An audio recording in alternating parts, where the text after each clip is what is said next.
Thank you all for joining us for the Professionalism 101 workshop. Joining us today is Dr. Kyle Kahlberg, Executive Director, Strategy and Strategic Initiatives.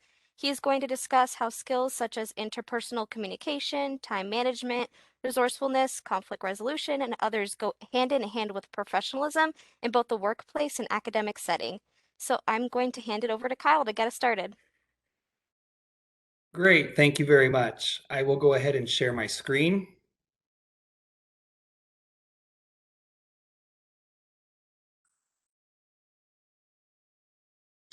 Hello and good afternoon. Thank you for being here today. As said, my name is Kyle Kilberg. I am Executive Director for Strategy and Strategic Initiatives in the President's Office here at UNLV. I've been with the President's Office for the past 10 years in a variety of roles. Prior to that time, I was a part-time instructor and graduate assistant in the College of Education where I earned my doctorate. In addition to UNLV, I spent a year teaching fifth grade in Torreon, Coahuila, Mexico, 6 years teaching domestically in early childhood and elementary, 2 years as a middle grades instructional administrator, and several years adjuncting at a community college, a state college, and 2 different universities. And prior to all that time in education, when I was an undergraduate student, I was a transit coach operator and a school bus driver, where I later served as Associate Director of Transportation. But with all those things, the most important role in my life has been to be a father of my 2 sons, who are 4 and 1. So with that, we will go ahead and get started today. I'll go over our agenda so we know what we'll be talking about.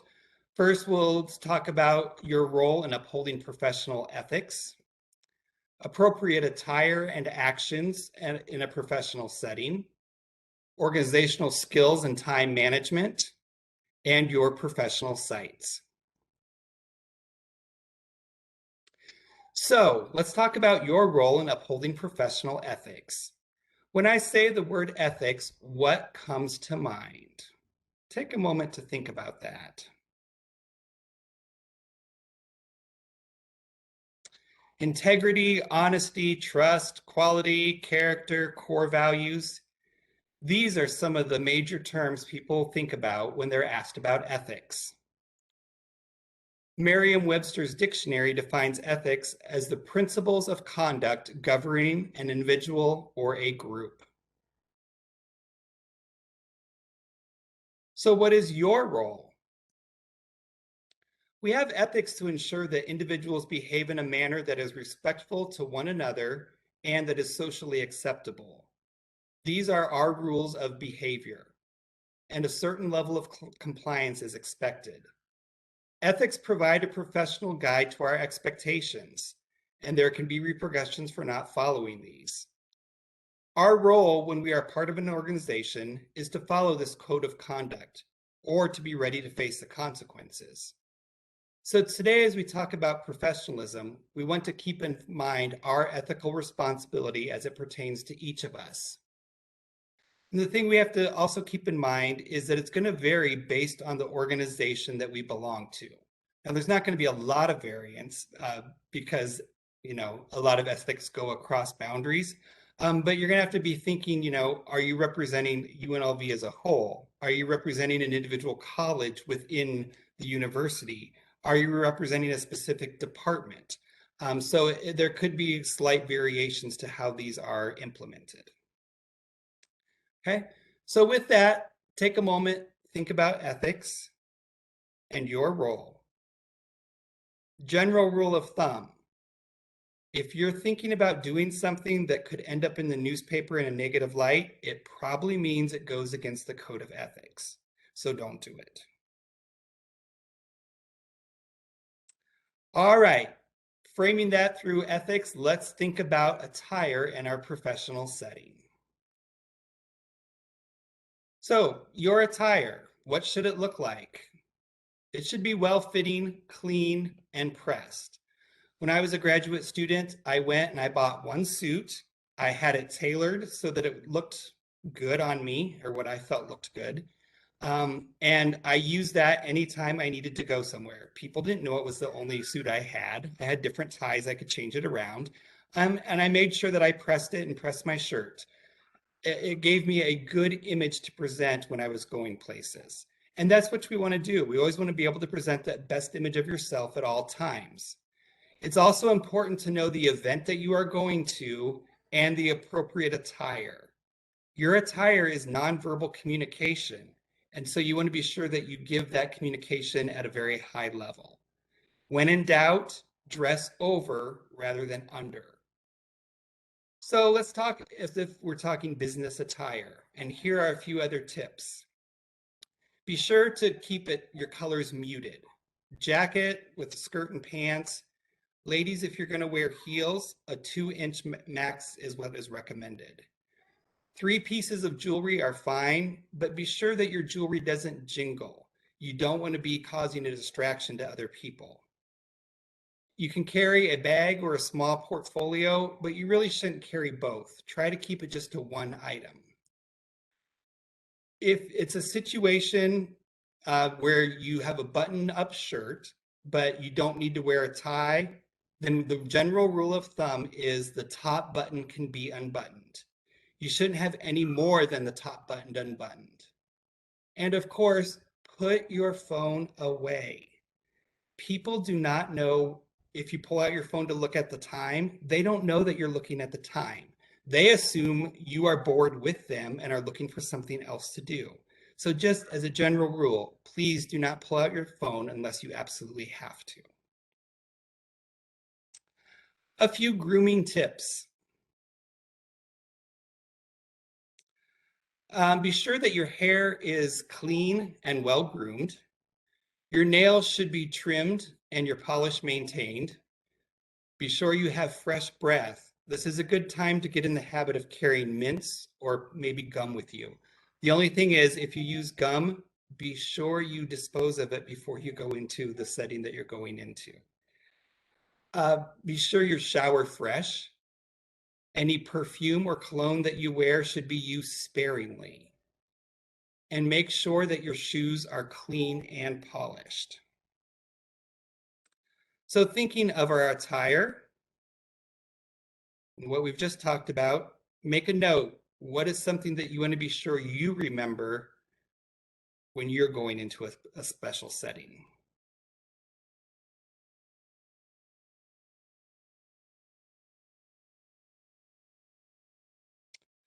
Moving on, let's talk about being prepared.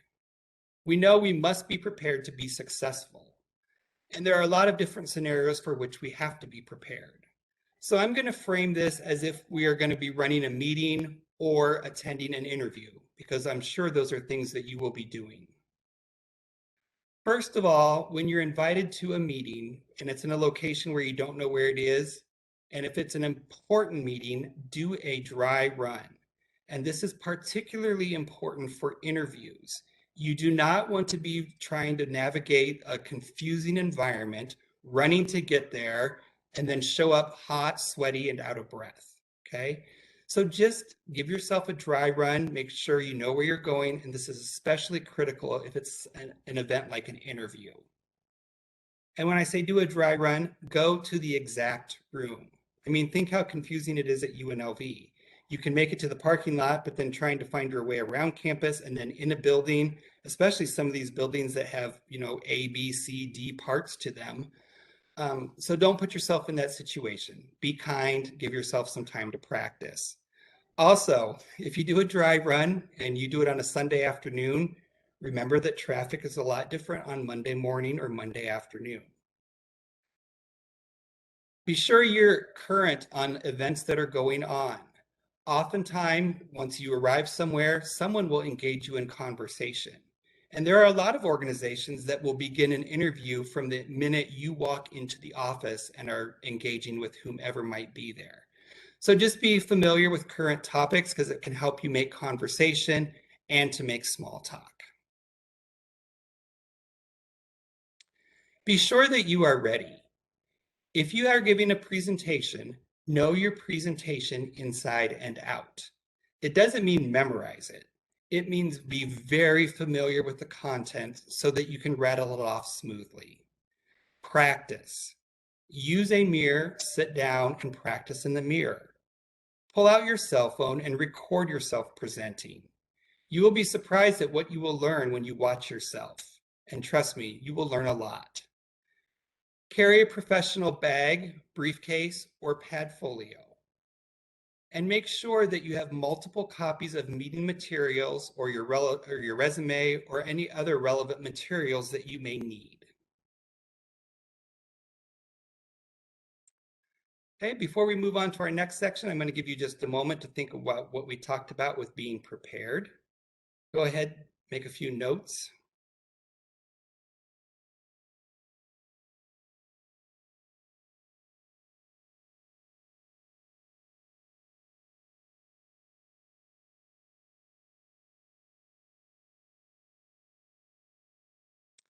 All right, our next topic involves organizational skills and time management.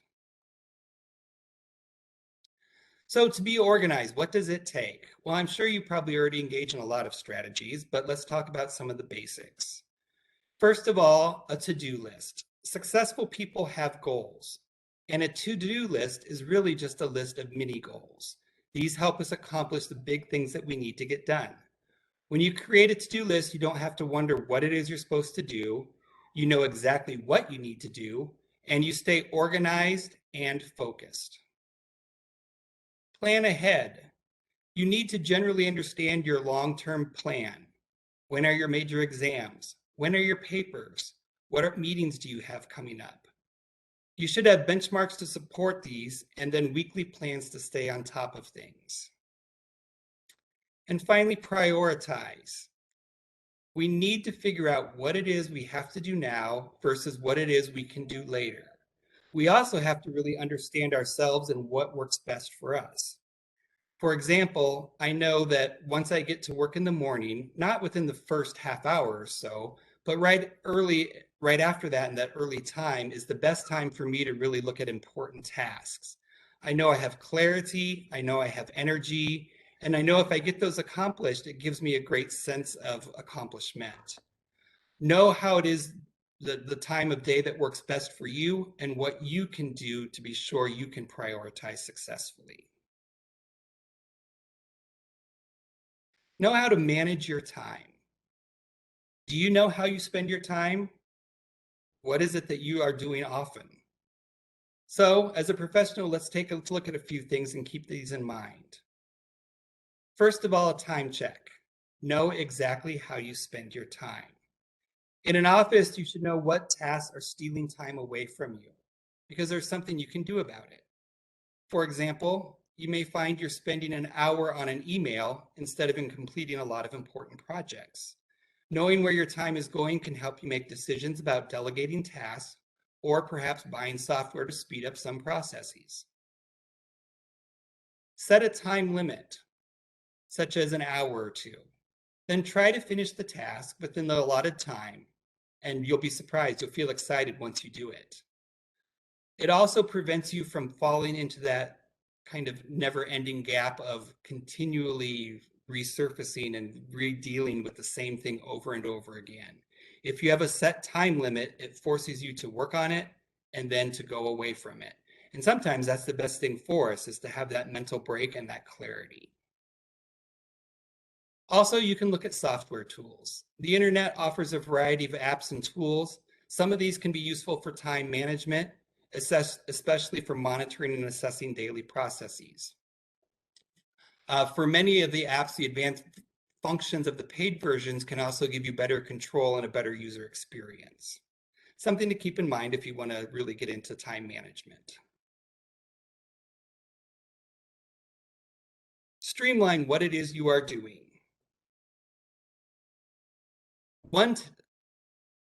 First of all, focus. While we claim we can multitask, when we do so, we're using up a lot of our vital energy and our cognitive resources. Focus on the task at hand and get it finished. Why do you need to stop and check email midway through a project? Isn't that something that can wait?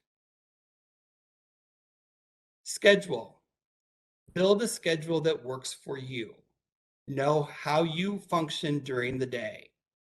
If 1 o'clock in the afternoon is a time when you feel sluggish, then that is the time you should be scheduling a break or a time to move around and recharge to gain that clarity. And then be sure you focus on making progress, okay? We don't need to be perfection. Don't beat yourself up and don't overanalyze. I'm not saying you should be careless, but know that you're committed and that you have to have the right attitude and also know when you need to stop. Like when we were talking about our schedule, if we know that a certain time of day is when we're sluggish, we want to do something about that. We also need to think, how do our bodies function? For example, why do we get sluggish? Well, because we've been sitting in a chair. What happens when we're sitting in a chair? Well, we're not getting as much blood flow to our brain as we could be getting. So if we get up and move around, that increases the blood flow. It helps us be more clear. It helps us think, and it helps us get things done. So really pay attention to how often are you being seated and how often are you moving around. Schedule times in your schedule to get up and get moving. It will help you think. It'll help give you clarity. Also, we know something like caffeine perks us up, but there are other ways to perk ourselves up. As I said, moving around is essential, but things like grapes and water can help provide some clarity, as well as peppermints or spearmint gum. So those are some things you may want to keep in mind other than rushing out to get another cup of coffee or soda. Now I'd like to talk a little bit about meetings. Knowing that you're all aspiring leaders, you'll be running meetings of your own sometime, and you're probably already doing so now. So here are a few tips that we want to keep in mind. First of all, set an agenda. If you are having a meeting, there needs to be a purpose to the meeting. What is that purpose? Can you articulate it? And do you know why the people who are involved are there? Second, start and end on time. We need to be sure that we show people we're respectful of their time and that we appreciate their involvement. Third, be sure that you have a plan of what is going to happen next. There should be outcomes and next steps assigned so you know where you're headed. Okay, so right there, I'm going to stop and pause for just a moment. We talked a lot about getting organized, managing our time, and being prepared. I'd like you to take 2 minutes to just jot a few notes down about things you would like to be sure you remember. Okay, please wrap that up before we move on.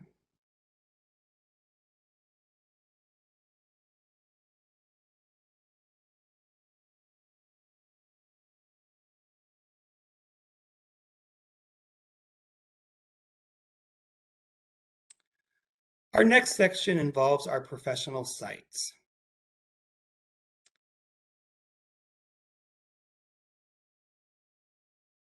Again, I'm going to frame this in a context that I hope will be most useful to the largest audience. So I'm going to really frame it around how we interact with one another rather than on topics like SMART goals or other things like that. So we're going to focus it on that more interactive stage because it is something that I know you will have to do when you go to get a job because your interview will be interactive.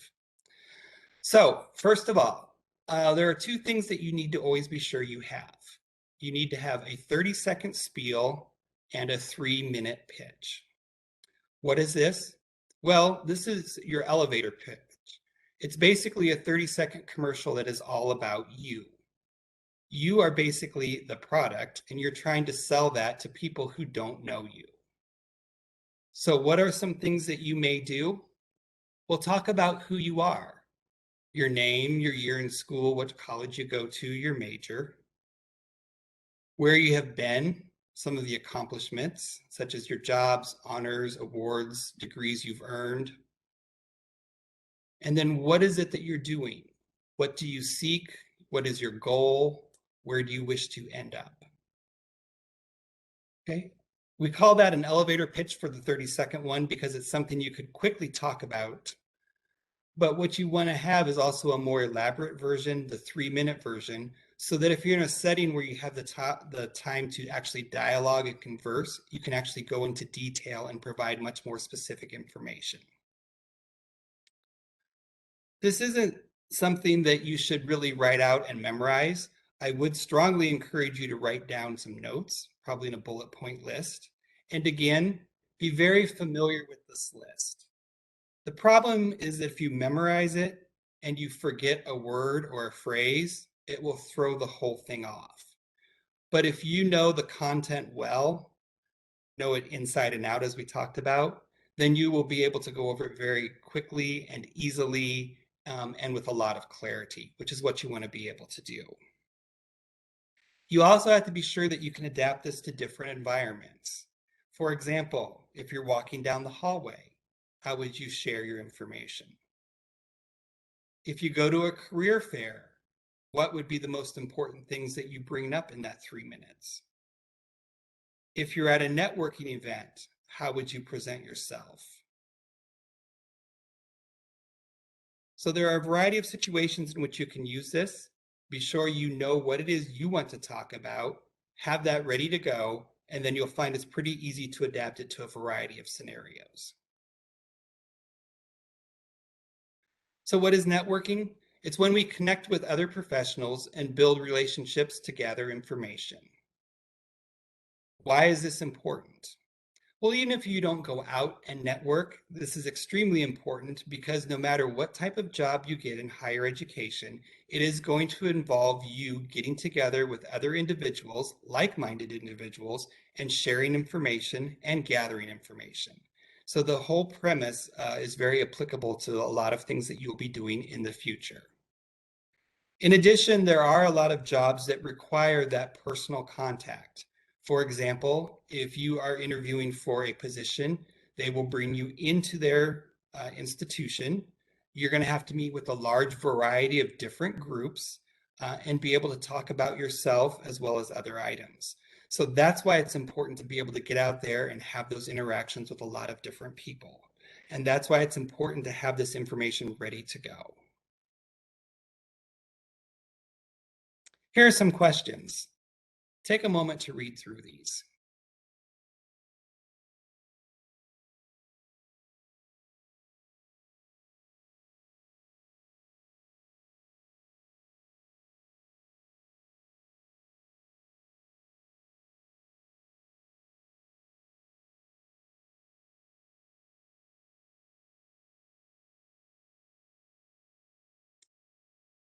So when we're out and about, you should be able to dialogue. You should be able to answer these types of questions, as well as have these types of questions in your back pocket so that you can carry on a conversation with someone else.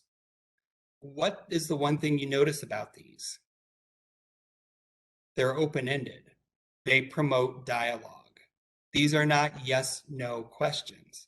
And we don't want to ask yes/no questions because it's not going to promote conversation. And it's not going to show the other person that you're really interested in them.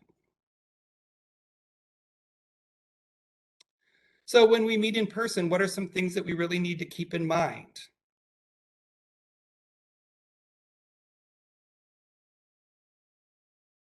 First of all, posture. We want to be sure that we stand tall, as good posture shows confidence and authority. Be aware of your facial expression. A smile is universal. When you smile, it puts those you are talking to at ease. Be sure to make eye contact. Looking at someone is perceived as a sign of honesty, and it also shows respect. Not doing so is the opposite. It makes you seem shifty. Don't stare them down, but you want to make eye contact about 60% of the time. Know your greeting. When you see someone, how is it that you're going to introduce yourself? For example, good afternoon, Dr. Smith. How do you do? I am Kyle Kilberg, Executive Director for Strategy and Strategic Initiatives at UNLV. It is a pleasure to meet you. Okay.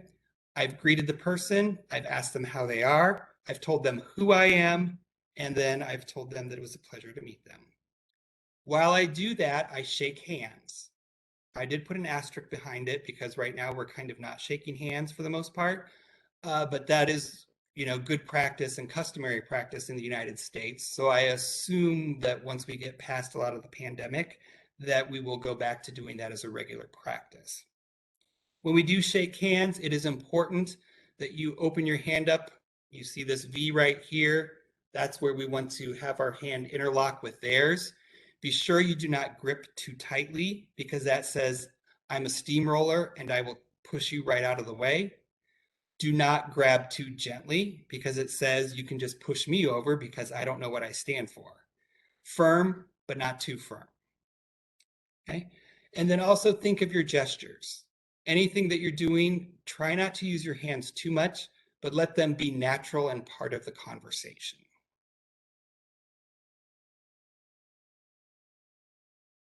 A few tips that you want to keep in mind. When you're talking to individuals, you want to be sure that you avoid name dropping.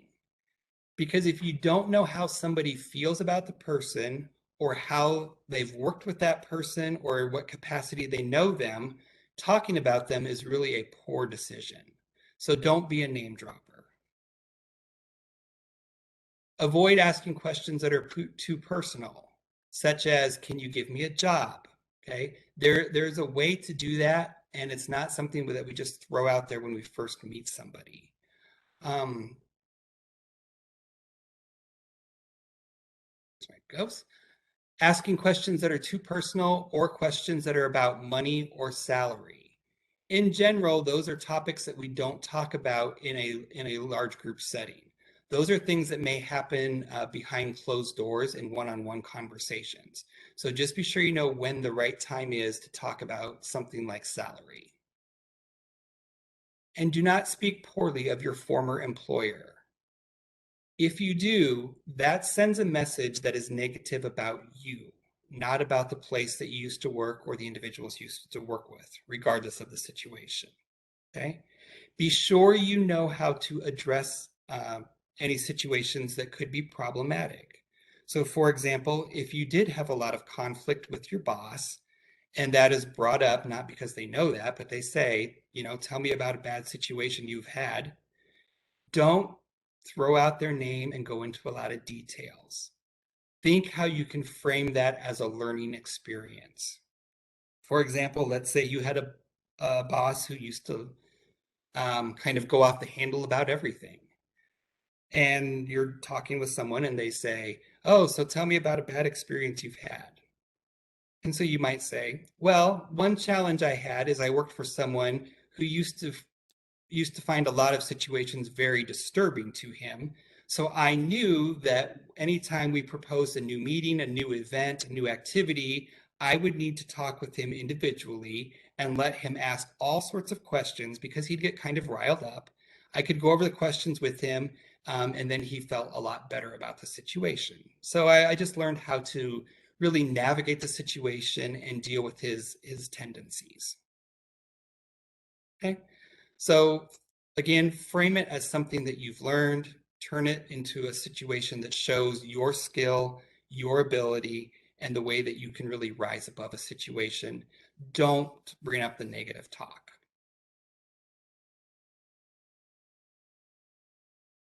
All right, so with that, I'd like to go ahead before I go into kind of our summation. I'd like to stop here and take questions if there are any. And feel free to unmute yourself or drop them in the chat. You can also privately message me and I can ask on your behalf.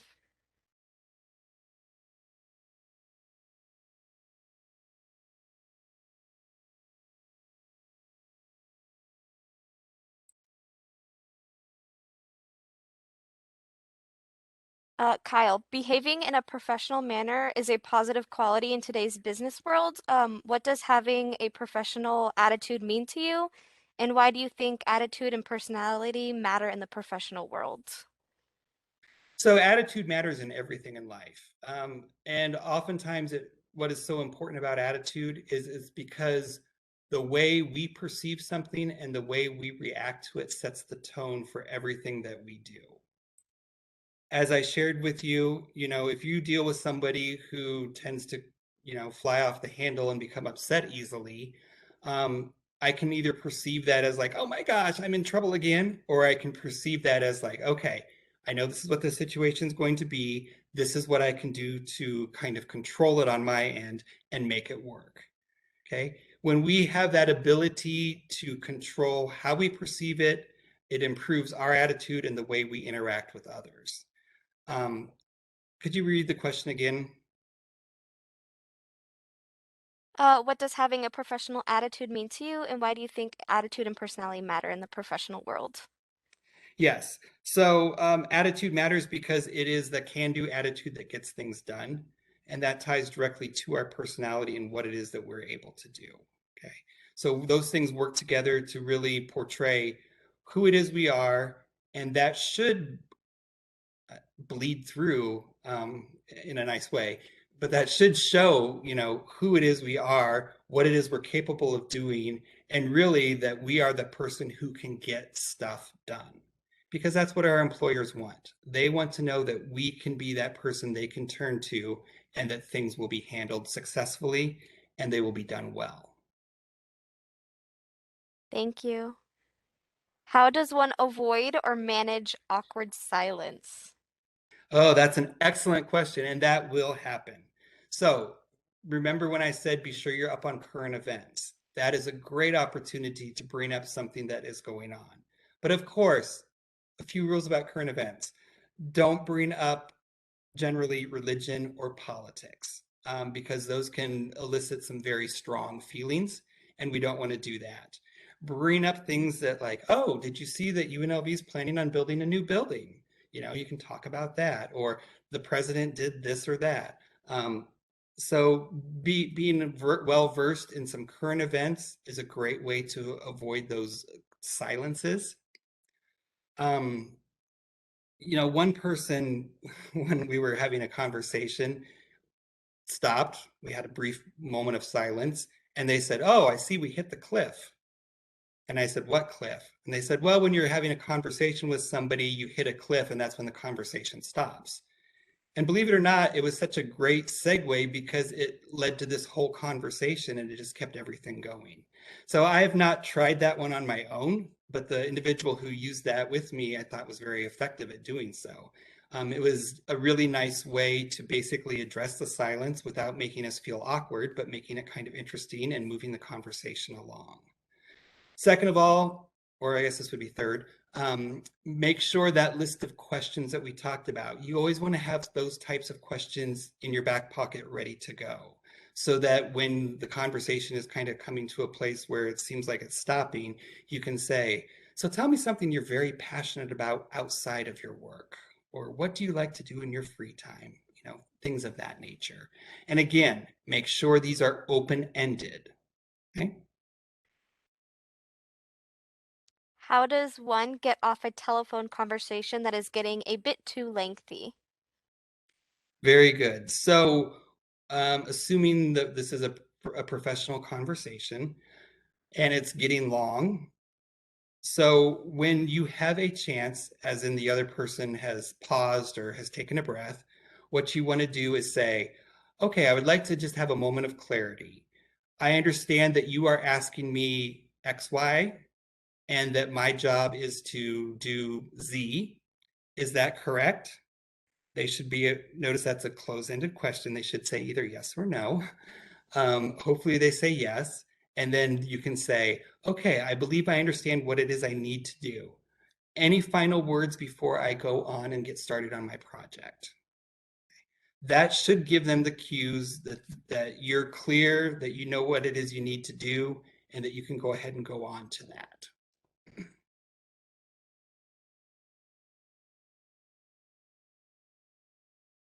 Thank you.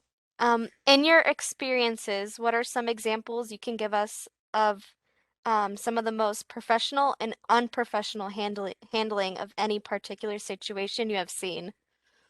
Yeah. Okay. So handling of situations. So I've worked a lot with um, are very high level donors. So these are individuals who are great contributors to the university. So, for example, when I go talk to them, sometimes they want to, when I shake their hand, they just want to keep holding on to my hand. Um, Very nice. And so what do? I am very graceful about that. I let them hold my hand. I don't jerk it away. It feels awkward and strange to be standing there with my hand out and, they're still holding on to it. And I just continue the conversation, look them in the eye, continue talking. Eventually they do let their grip go and it goes down. So that would be one way I've handled a situation like that. Another is where they want to hug you, which is fine. You can't tell, but I'm pretty tall. So it sometimes is a challenge for me to reach over and hug individuals, but I'm happy to do so as well. It isn't something that is really my MO that I do. I mean, I hug my kids and whatnot, but I'm not someone who walks around hugging other individuals. So making sure that I act as natural as I possibly can in a situation like that. Some other ways I've seen some things handled very professionally. There was a donor who um, was a bit eccentric. She felt very comfortable talking, and some of the things she was sharing were not the best things to be sharing in a large group conversation. For example, one of the issues was about her health, and and this was a student group I ran. The student who was assigned to be with her did a great job. She was very sympathetic and she gracefully moved this woman from kind of the center of the room over to the corner of the room where she was not in earshot of nearly as many people. So, again, just being very cognizant of the person, cognizant of the room and your surroundings, and then figuring out what it is you can do to handle that. Now, they also asked about some unprofessional handling of things. If you read the newspaper, I'm pretty sure you can even see unprofessional things that are happening in our own city that involve higher education. So I would say making sure that we don't just put things out there too much for other people to consume. Um, make sure that we have the conversations with the people we need to have conversations with. Do not put it and share it in a group where it's going to be misinterpreted, misunderstood, or used in a way that could ultimately come back and hurt you. Okay? Trying to think if I could think of a good concrete example. Um, something unprofessional. I mean, I'm sure I've seen tons of it. The thing is, I think after a while you get, I don't want to say you get used to it, but you know how to adapt to it well. So that to me is the key, is being able to identify it and being able to make sure it doesn't derail whatever is going on and that you can continue forward. Thank you. Every business and industry varies in how lax or strict they are when it comes to their ideas of professionalism, such as like language, dress code, protocol. How do we navigate this? You're exactly right. And it varies by every industry. It varies by even every department within an industry, as well as the type of event that you go to. So, first of all, become very familiar with what their expectations are. Okay. Know who they are, what they stand for, and what your role is. Okay. That way you can adapt to make sure that you are fitting in the way that is most conducive to their environment. Um, some good ways to do that is, of course, read their web pages to see what it says. Take a look at any social media sites that they may have to see what kind of information they're sharing and how that is shared. See if there is somebody at the organization that you can connect with. They're going to be a good source in terms of letting you know how things are and what the expectation is. And then, of course, as I said, when in doubt, always scale it up, because you can back off and come down a lot easier than you can try to put yourself back up. So that works not only for our dress and appearance, but just in the way that we conduct ourselves. Thank you so much. Not seeing any more questions. Do you have any final thoughts or final pieces of advice before we wrap up today's workshop? Yeah, so there are just a couple things I'd like for you to keep in mind. So first of all, why are ethics important? Hopefully we've understood that that is our code of conduct, it is our behavior guide, and it's something that we have to do, not have to do, but it's something that guides us in making our decisions. And again, we want to be sure that we are making good decisions. We don't want to be on the front page of the paper for having engaged in poor decision making. What do you want to keep in mind about your attire and appearance? Remember, do not wear your super hot pink outfit to some event because everyone's going to stare at you. Think about what it is you're wearing, how it is you want to present yourself, um, and then hold yourself to that standard. What can you do to stay organized? There are a lot of time-saving tips, scheduling, thinking about how it is we do things and the order of things we do things. And how do we present ourselves well to others? Making sure we know what it is we want to talk about with them and how we present ourselves. So that's kind of a summary of the things we've talked about today. If there aren't any other questions, that is all I have for you at this time.